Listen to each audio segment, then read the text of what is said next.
and welcome to the second episode of Fertility Friday. I'm Rosalind and I'm working with Chico for a third year student project at the University of Leicester. In this episode, Dr. Brian Woodward will be answering questions about how to be a sperm donor. Can you start by telling us who can be a sperm donor? Thanks Rosalind and thanks Chico. So who can be a sperm donor? Well, we invite anybody, any male, between the age of 18 and 40 years old to potentially be a sperm donor. You have to be healthy, you have to know your family history for the past 2 generations, so up to your grandmothers and grandfathers on both sides of your family. And of course you have to have very good sperm quality.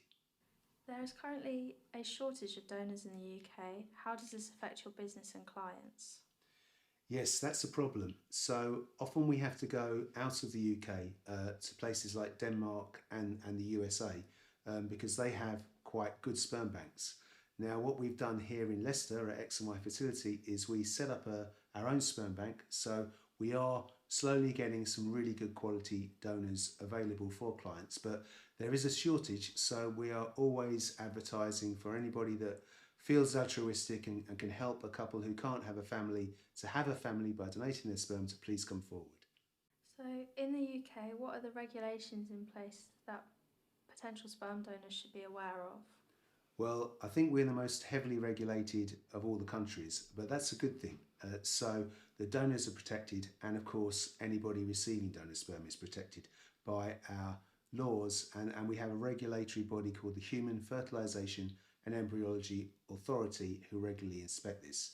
So we've fully screened the donors and we have strict regulations regarding how many families they can make. So it's a maximum of 10 families, whereas when you go to donors from other countries, they might be making families in different countries throughout the world. But certainly if you have a donor from the X&Y Fertility Sperm Donor Bank, then they are strictly limited to 10 families maximum in the UK.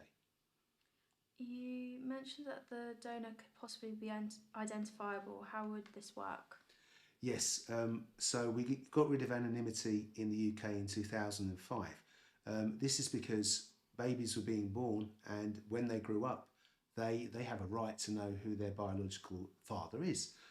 So a law came in 2005 to ensure that there was that identifiable link, so that whenever a child reaches the age of adulthood at 18, they can go to the Human Fertilisation and Embryology Authority that holds a register and find out the name of the donor and the last known postal address of the donor. What would you say are the benefits of becoming a sperm donor? The benefits are you're helping people that can't have a family without you.